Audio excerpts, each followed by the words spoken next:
Assalamualaikum warahmatullahi wabarakatuh. Perkenalkan, nama saya Winda Asdi Juniarti. Saya adalah mahasiswa PPG Prajabatan Gelombang 2, kelas Bahasa 1 Universitas Muhammadiyah Surakarta. Di sini, saya akan memaparkan RPP yang telah saya buat mengenai Present Continuous Tense. Pada video ini, saya akan membahas teori belajar menurut para ahli, teori perkembangan sosial, pembelajaran berdiferensiasi, serta asesmen dan pengukuran yang termuat di dalam RPP yang telah saya buat. Berdasarkan hasil observasi, siswa di kelas 8 Tahfiz di SMP Muhammadiyah 1 Kartosuro memiliki gaya belajar yang beragam. Rincian gaya belajar siswa di kelas 8 Tahfiz adalah sebagai berikut. Untuk siswa yang memiliki gaya belajar audiovisual, presentasenya sebesar 55%.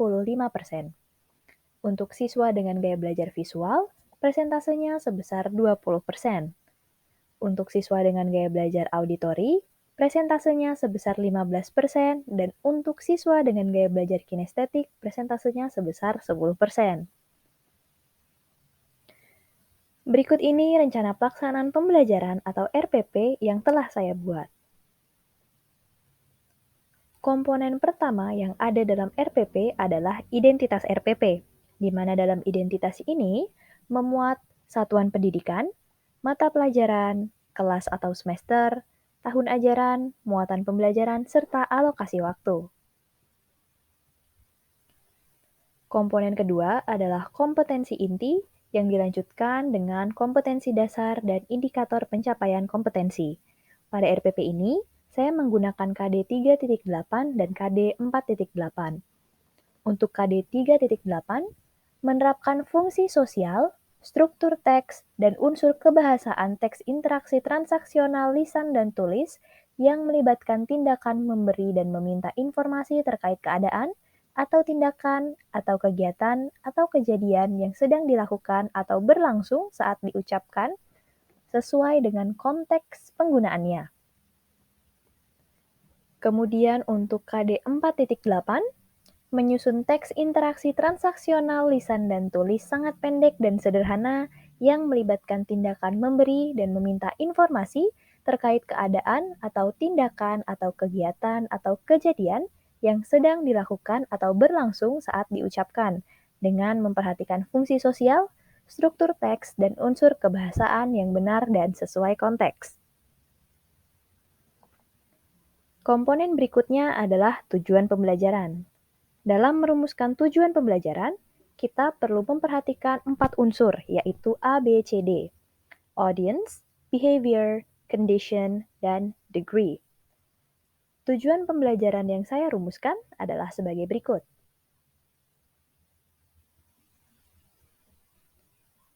Kemudian pendekatan, strategi, dan metode pembelajaran.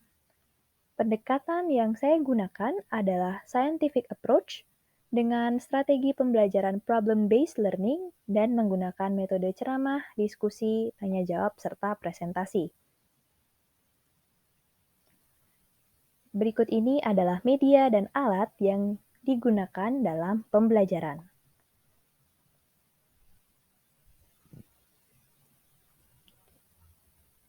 Berikut ini langkah-langkah kegiatan pembelajaran yang telah saya rancang.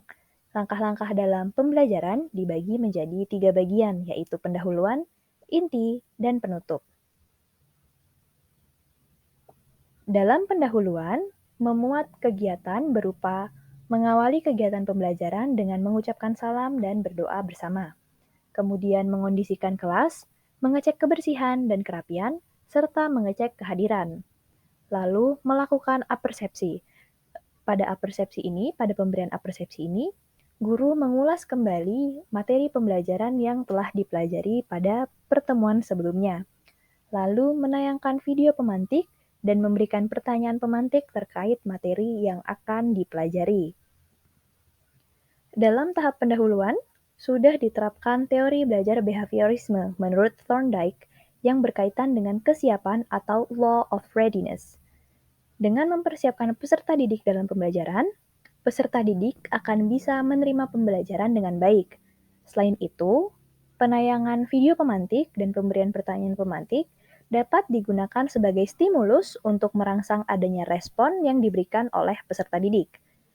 Dengan penayangan dan pemberian pemantik di awal pembelajaran, telah menerapkan teori belajar konstruktivisme menurut Piaget, di mana peserta didik mengalami proses organisasi informasi dengan menghubungkan informasi baru dengan pengetahuan yang telah mereka miliki sebelumnya.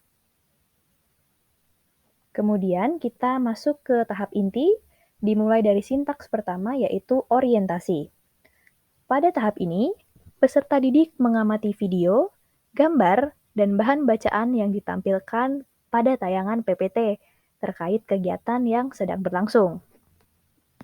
Kemudian, guru dan peserta didik melakukan tanya jawab terhadap materi pada media yang ditampilkan terkait kegiatan yang sedang berlangsung. Variasi media pembelajaran digunakan untuk mengakomodasi perbedaan gaya belajar peserta didik. Variasi media pembelajaran ini dapat dikategorikan ke dalam penerapan diferensiasi konten.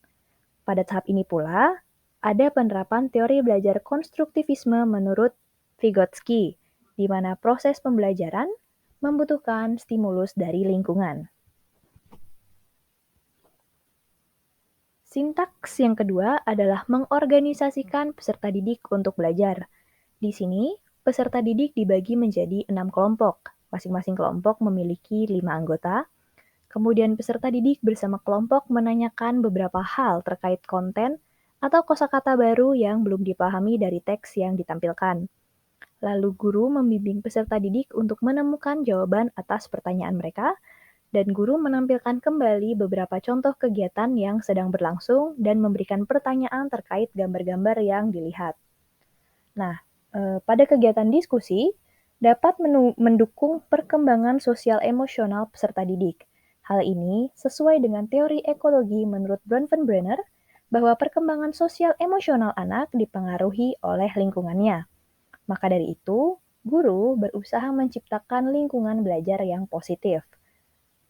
Melalui diskusi pula, peserta didik juga sudah mampu menemukan jawaban atau solusi dari pertanyaan dan masalah yang dihadapinya. Berpikir secara logis dan kritis. Hal ini membuktikan teori kognitivisme menurut Piaget, di mana peserta didik telah mampu berpikir kritis dan logis. Selanjutnya, pada sintaks yang ketiga, membimbing penyelidikan individu maupun kelompok. Di sini, guru membagikan LKPD untuk masing-masing kelompok. Peserta didik diberikan arahan atau instruksi untuk mengisi LKPD. Peserta didik diminta melengkapi tabel kata kerja bentuk ing atau verb ing dalam LKPD dan mencari terjemahannya di kamus. Lalu, guru dan peserta didik membahas pekerjaan peserta didik. Nah, dalam melakukan diskusi kelompok, peserta didik diberikan kebebasan untuk memilih susunan tempat duduknya sendiri, sehingga peserta didik bisa merasa nyaman ketika mereka berdiskusi. Hal ini merupakan aspek diferensiasi lingkungan. Lalu, belajar secara berkelompok dapat mendukung perkembangan sosial emosional peserta didik. Teori psikososial menurut Erikson, yang mana anak yang memiliki kendali atas dirinya otomatis merasa lebih mandiri, sehingga ketika mereka berhasil, mereka akan memiliki kekuasaan atas dirinya sendiri. Kemudian, sintaks yang keempat yaitu mengembangkan dan menyajikan hasil karya. Di sini, peserta didik secara berkelompok mendiskusikan LKPD yang telah dibagikan. Guru membimbing dan memberikan arahan untuk peserta didik dalam diskusi kelompok. Peserta didik secara berkelompok mengembangkan kalimat sederhana berdasarkan gambar dengan benar sesuai konteks pada LKPD. Perwakilan masing-masing kelompok menuliskan dan membacakan hasil diskusinya ke dalam Padlet yang telah disiapkan oleh guru. Nah, dalam melakukan diskusi kelompok, guru memberikan bantuan bagi peserta didik atau kelompok yang masih membutuhkan bantuan. Hal ini sejalan dengan metode scaffolding yang dicetuskan oleh Vygotsky, di mana pemberian bantuan kepada peserta didik diberikan pada tahap awal pembelajaran dan perlahan-lahan mengurangi bantuan tersebut ketika peserta didik sudah mampu mengerjakan sendiri. Pemberian bantuan ini juga dapat dikategorikan ke dalam diferensiasi proses, karena proses pemberian bantuan didasarkan pada kompetensi tiap-tiap peserta didik.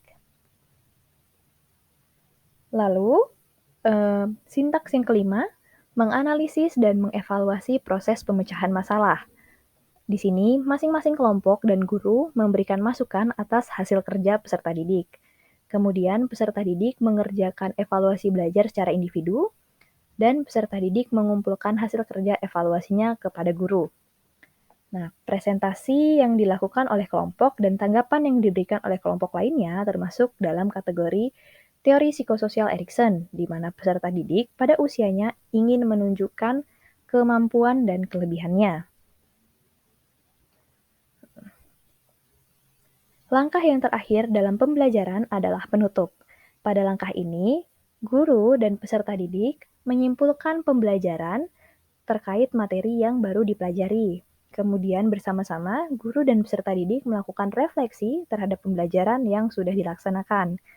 Kemudian, guru memberikan umpan balik terhadap proses dan hasil pembelajaran, lalu memberikan pekerjaan rumah atau PR kepada peserta didik, dan menyampaikan rencana pembelajaran pada pertemuan selanjutnya. Lalu, guru akan menutup pembelajaran dengan memberikan salam penutup. Di sini, pemberian PR dimaksudkan sebagai penilaian pengetahuan individu, dan proses refleksi ditujukan untuk perbaikan pembelajaran selanjutnya. Selanjutnya adalah rencana asesmen dan pengukuran yang saya rancang. Asesmen yang saya rancang terdiri dari 3 jenis, yakni penilaian sikap, penilaian pengetahuan, dan penilaian keterampilan. Penilaian sikap sendiri dilakukan melalui observasi ketika pembelajaran berlangsung. Untuk penilaian pengetahuan dilakukan dengan menggunakan tes tulis, yaitu dengan mengisi kalimat yang rumpang. Untuk penilaian keterampilan, penilaian ini dilakukan melalui hasil tes dan unjuk kerja. Nah, berikut ini adalah bentuk dan rubrik penilaian yang telah saya susun.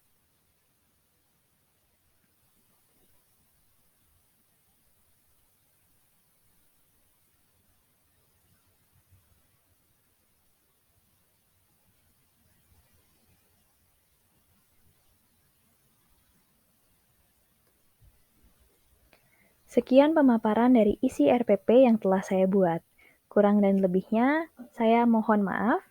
Wassalamualaikum warahmatullahi wabarakatuh.